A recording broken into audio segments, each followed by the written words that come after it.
हे guys, how are you? Study simplified या free Marathi education चॅनलवर तुमचं पुन्हा एकदा मनापासून स्वागत. मित्रांनो, बऱ्याच विद्यार्थ्यांच्या रिक्वेस्टनुसार राज्यसेवा पूर्व परीक्षेची बुक लिस्ट मी तुम्हाला आजच्या लेसनमधून प्रोव्हाइड करत आहे. आणि याच्या अगोदर मी एक राज्यसेवा पूर्व परीक्षेचं स्वरूप तसंच त्याचा सिलेबस, आयोगाने नेमकं सिलेबसमध्ये कोणते विषय आणि ते कोणत्या विषयांमध्ये कोणते टॉपिक्स मेन्शन केलेले आहेत त्याबद्दलचा एक व्हिडिओ मी अपलोड केलेला आहे.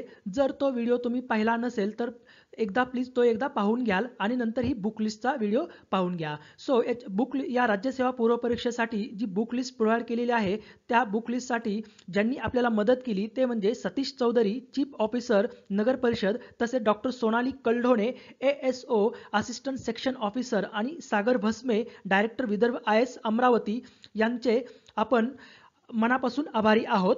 सो आपण आता ही बुक लिस्ट काय असणार आहे ते पाहूयात. Let us start. सो पहिला सब्जेक्ट म्हणजे इतिहास, हिस्ट्री. आता हिस्ट्रीसाठी कोणते कोणते बुक्स वापरायचे तर मॉडर्न इंडिया म्हणजेच आधुनिक भारताचा इतिहास जो आहे त्या आधुनिक भारताच्या इतिहासासाठी इंडिया स्ट्रगल फॉर इंडिपेंडन्स हे जे बिपिन चंद्रांचं पुस्तक आहे, हे बिपिन चंद्रांचं पुस्तक त्याच्यासाठी वापरायचे. आणि हे जे पुस्तक आहे ते इंग्लिश आणि मराठी या दोन्ही लँग्वेजमध्ये हे अवेलेबल आहे. जे मराठी लँग्वेजमध्ये अवेलेबल आहे ते के सागरनी पब्लिश केलेलं आहे. सो जर तुम्ही बेसिक लेवल म्हणजे इतिहासाचा अगोदर अभ्यास केला नसेल तर तुम्हाला हे पुस्तक वाचणं मस्ट आहे. किंवा हे पुस्तक जरी तुम्ही नाही वाचलं तरी हिंदुस्थानाच्या स्वातंत्र्य चळवळीचा इतिहास हे जयसिंगराव पवार यांचं मराठीतलं पुस्तक आहे, ते वाचलं तरी पुरेसं ठरेल. आणि सगळ्यात महत्त्वाचं म्हणजे दुसरं पुस्तक म्हणजे 11वी स्टेट बोर्डचा महाराष्ट्राच्या इतिहासाचं 11वी स्टेट बोर्डचं पुस्तक आहे, तेही वाचणं खूप महत्त्वाचं आहे. आणि दुसरं म्हणजे 8वीचं मॉडर्न इंडिया, महाराष्ट्र स्टेट बोर्डचं 8वीचं मॉडर्न इंडिया आधुनिक भारताचं एक पुस्तक आहे, तेही छोटंसं पुस्तक आहे, तेही वाचलं तरी बेसिकला चांगलं आहे. ओके, सो बेसिक लेवलला तुम्हाला या इंडिया स्ट्रगल फॉर इंडिपेंडन्स किंवा हिंदुस्थानच्या स्वतंत्र चळवळीचा इतिहास या दोनपैकी एक पुस्तक कोणतंही तुम्ही वाचलं तरी चालेल. जर तुम्हाला हिस्ट्री पूर्ण माहीत असेल म्हणजे बऱ्यापैकी माहीत असेल तर तुम्ही डायरेक्ट ॲडव्हान्स लेवल आधुनिक भारताचा इतिहास ग्रोवर अँड बेल्लेकर हे जे पुस्तक आहे ते डायरेक्ट वाचलं तरी चालेल. आणि हे जे पुस्तक आहे ते मराठी आणि इंग्लिश दोन्ही माध्यमातून उपलब्ध आहे. ओके, सो आणि सगळ्यात महत्त्वाचं म्हणजे दुसरं म्हणजे महाराष्ट्राच्या समाज सुधारकासाठी डॉक्टर SS घाटाळ यांचं पुस्तक वाचणं खूप महत्त्वाचं आहे. सो याच्यामध्ये तुम्हाला इंडिया स्ट्रगल फॉर इंडिपेंडन्स, 11वी स्टेट बोर्ड, महाराष्ट्राचा इतिहास, तसंच महाराष्ट्रातील समाजसुधारक SS घाटाळ, आधुनिक भारताचा इतिहास ग्रोवर अँड बेल्लेकर हे पुस्तक वाचणं आवश्यक आहे. आता हिस्ट्रीमध्ये दुसरा पार्ट म्हणजे मिडिओल ॲन्सेंट आणि मिडिओल इंडिया म्हणजे प्राचीन आणि मध्ययुगीन भारतासाठी कोणते पुस्तक वापरायचे ते प्राचीन भारताचा इतिहास सतीश चंद्र हे NCERTचं बुक आहे, जे की मराठी आणि इंग्लिशमध्ये त्याचं म्हणजे दोन्ही लँग्वेजमध्ये ते अवेलेबल आहे. तसंच मध्ययुगीन भारताचा इतिहास सतीश चंद्राचंच पुस्तक आहे NCERTचं.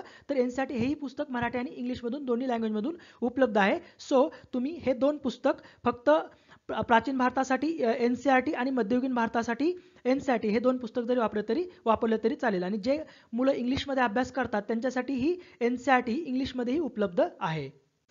आता दुसरा सब्जेक्ट म्हणजे जिओग्राफी, भूगोलासाठी कोणते कोणते बुक्स पूर्व परीक्षेसाठी वापरायचे ते म्हणजे बेसिक लेवल. जर तुम्ही अभ्यास करत असाल तर बेसिक लेवलला तुम्ही आधी 6वी ते 11वीचे NCERT वाचणं खूप महत्त्वाचं आहे. जे कोणी इंग्लिशमधून अभ्यास करत असेल त्यांच्यासाठी NCERT खूप महत्त्वाचे आहेत. NCERT हा एक बेसिक सोर्स आहे, ते वाचणं मस्ट आहे.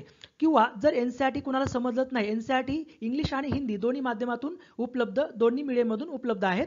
सो जर NCERT कुणाला हिंदी आणि इंग्लिशमधूनही कळत नसेल तर त्यांच्यासाठी 6वी ते 12वी स्टेट बोर्डची बुक्स हे बेसिक लेवल खूप महत्त्वाचे आहेत, हे वाचणं मस्ट आहे. किंवा तुम्ही भूगोलाचं सुमन सोळुंके यांचं मराठी माध्यमातलं पुस्तक वाचलं तरी चालेल. पण मी माझ्या माहितीस्तव तुम्हाला सांगतो की तुम्ही 6वी ते 11वीचे जे NCERTचे बुक्स आहेत ते एकदम व्यवस्थित वाचा, हे वाचणं खूप मस्ट आहे. किंवा तुम्ही 6वी ते 11वीचे स्टेट बोर्डचे बुक अगदी व्यवस्थित वाचले तर तुमचे बऱ्यापैकी क्वेश्चन सॉल्व्ह होतात. ओके, सो नंतर महाराष्ट्राच्या भूगोलासाठी दीपस्तंभ पब्लिकेशनचं एक पुस्तक आहे, तर ते फक्त पुस्तक तेवढं जरी केलं तरी एकदम इनफ आहे, पुरेसं आहे. आणि राज्यसेवा पूर्व परीक्षेत महाराष्ट्रावर जास्त क्वेश्चन विचारले जात नाहीत, तरी पण तुम्हाला महाराष्ट्राचा भूगोल माहीत असणं गरजेचं आहे. आणि तुम्हाला जे NCERT आहे, NCERTचं जे 11वीचं पुस्तक आहे, फंडामेंटल्स ऑफ फिजिकल जॉग्राफी आणि फंडामेंटल जॉग्राफी, ह्या 11वीच्या 2 NCERT तुम्हाला वाचणं खूप महत्त्वाचं आहे.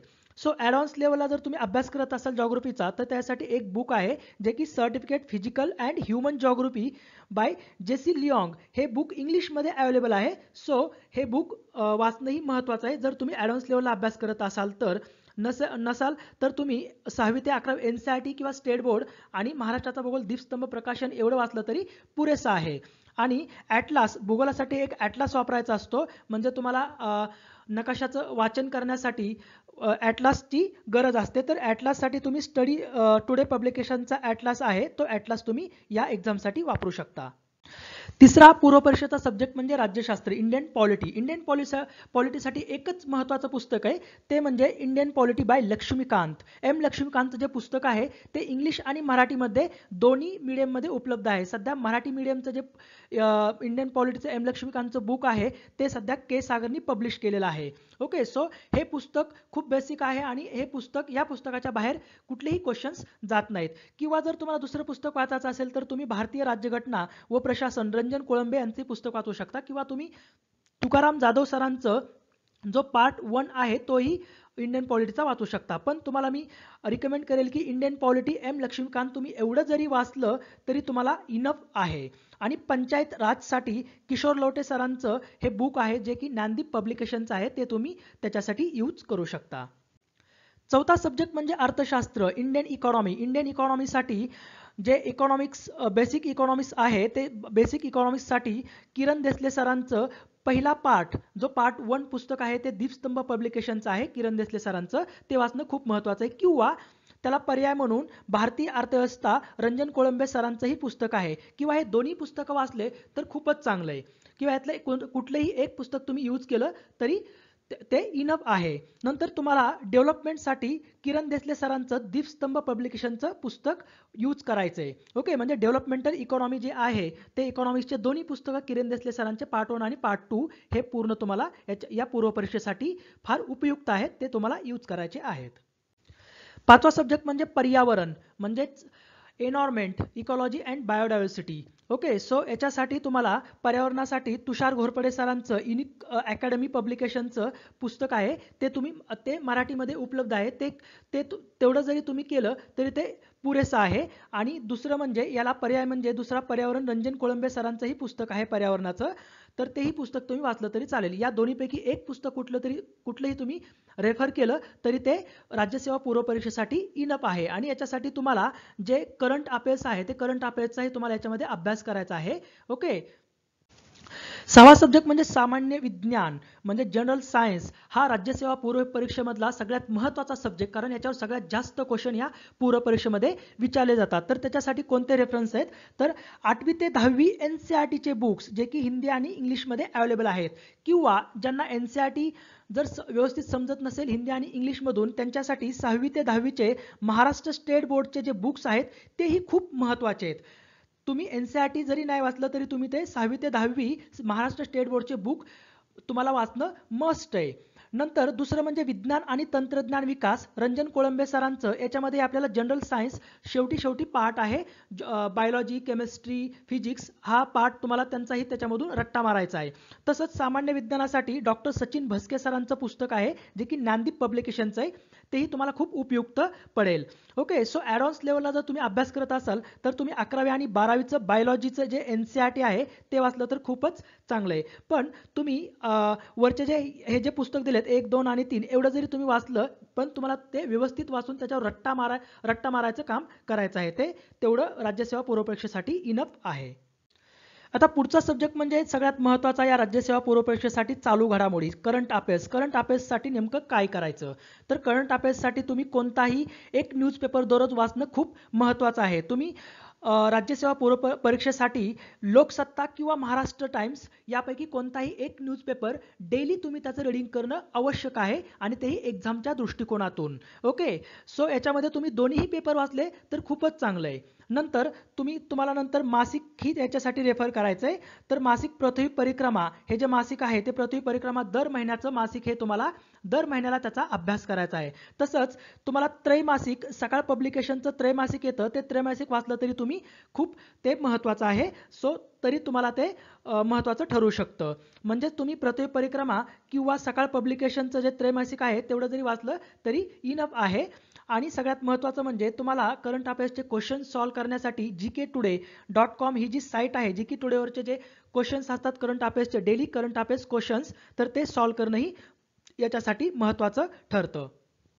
आता जो राज्यसेवा परीक्षेचा पेपर 2 आहे, ज्याला की आपण साधारणतः सीसॅट म्हणून ओळखलं जातं, तर या सीसॅट च्या पेपरसाठी नेमकं रेफरन्स काय यूज करायचे, तर पहिला रेफरन्स म्हणजे मॅथमॅटिक्ससाठी quantitative aptitude doctor R S Agarwal यांचं जे पुस्तक आहे ते हिंदी आणि इंग्लिशमध्ये दोन्हीमध्ये अवेलेबल आहे. सो दररोज तुम्ही याचा दररोज मिनिमम 2 तास अभ्यास करणं, म्हणजे दररोज एक्झाम येईपर्यंत दररोज 2 तास मिनिमम आत्तापासून सीसॅटचा अभ्यास करणं खूप महत्त्वाचं आहे. नंतर व्हर्बल आणि नॉन व्हर्बल रिझनिंगसाठी डॉक्टर आर एस अग्रवाल यांचंच इंग्लिश आणि हिंदीमध्ये उपलब्ध असणारं ते तुम्हाला बुक यूज करायचं आहे. आणि सगळ्यात महत्त्वाचं म्हणजे तुम्हाला आधी क्वेश्चन पेपरचं ॲनालिसिस करून याच्यामधले टॉपिक्स तुम्हाला निवडून ते टॉपिक्सचं त्याचा अभ्यास करायचा आहे. तसंच किंवा ह्या व्हर्बल आणि नॉन व्हर्बल जे रिझनिंग आहे त्याला दुसरा पर्याय म्हणजे बुद्धिमत्ता चाचणी, ज्ञानदीप प्रकाशनचं एक पुस्तक आहे, तेवढं जरी तुम्ही केलं तरी इनफ आहे. ओके. आणि सगळ्यात महत्त्वाचा या सीसॅट मधला जो पार्ट आहे तो म्हणजे मराठी आणि इंग्लिश कॉम्प्रेहेन्शन.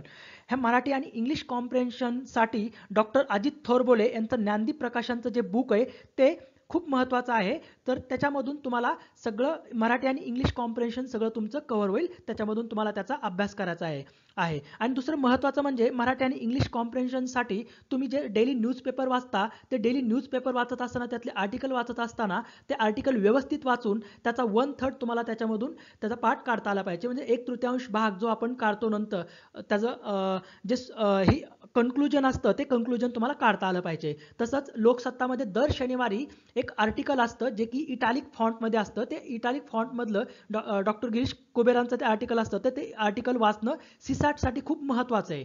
कारण त्याच्यामध्ये ते आर्टिकल जरा लॉजिकल असतात आणि ते लॉजिकल आर्टिकल वाचणं, ते समजावून घेणं, तर त्याच्यातूनही तुमची सीसॅट इंग्लिश आणि मराठी कॉम्प्रेहेन्शनसाठी खूप तुमची प्रॅक्टिस होईल. आणि इंग्लिश कॉम्प्रेहेन्शनसाठी तुम्ही इंडियन एक्सप्रेस किंवा द हिंदूमधलं दररोज एक आर्टिकल कुठलेही वाचलं तरी इनफ आहे.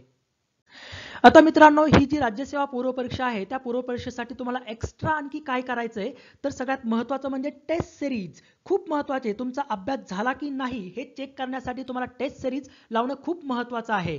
टेस्ट सिरीज तुम्ही कुठल्याही शहरामध्ये अभ्यास करत असाल तर त्या शहरामधल्या कोणत्याही क्लासेसची तुम्ही एक टेस्ट सिरीज जॉईन करू शकता. आणि सगळ्यात महत्त्वाचं म्हणजे तुम्ही राज्यसेवा पूर्व परीक्षेचा अभ्यासक्रम स्टार्ट करण्याआधी किंवा स्टार्ट केल्यानंतर तुम्ही लास्ट 5 इयरचे जे राज्यसेवा पूर्व परीक्षेचे, तसेच एसटी असिस्टंट आणि एसटी PSI आणि ASO यांचे जे क्वेश्चन पेपर आहेत, म्हणजे आयोगाने घेतलेले जे पेपर आहेत प्रिव्हियस इयर पेपर, ते ॲनालिसिस करणं खूप महत्त्वाचं आहे आणि ते तुम्ही डबल सॉल्व्ह करणं खूप महत्त्वाचं आहे. सो हे जे लास्ट 5 इयरचे क्वेश्चन पेपर आहेत ते तुम्ही डबल क्वेश्चन पेपर सॉल्व्ह करा आणि त्याचं ॲनालिसिस करा, म्हणजे तुम्हाला नेमकं एक्झाममध्ये काय विचारतात आणि काय नाही हे समजून येईल. ओके. सो एक दुसरंही पुस्तक आहे याच्यासाठी, ज्ञानदीप पब्लिकेशनचं, जे की 10,000 क्वेश्चनचं तो क्वेश्चन बँक आहे, जे की आयोगाने विचारलेले क्वेश्चन त्याच्यामध्ये सर्व दिलेले आहेत. तर तेही तुम्ही पुस्तक खरेदी करून ते दररोज तुम्ही 100 क्वेश्चन जरी सॉल्व्ह केले अभ्यास करताना, तरी हे तुम्हाला राज्यसेवा पूर्व परीक्षा पास करण्यासाठी खूप महत्त्वाचं ठरेल.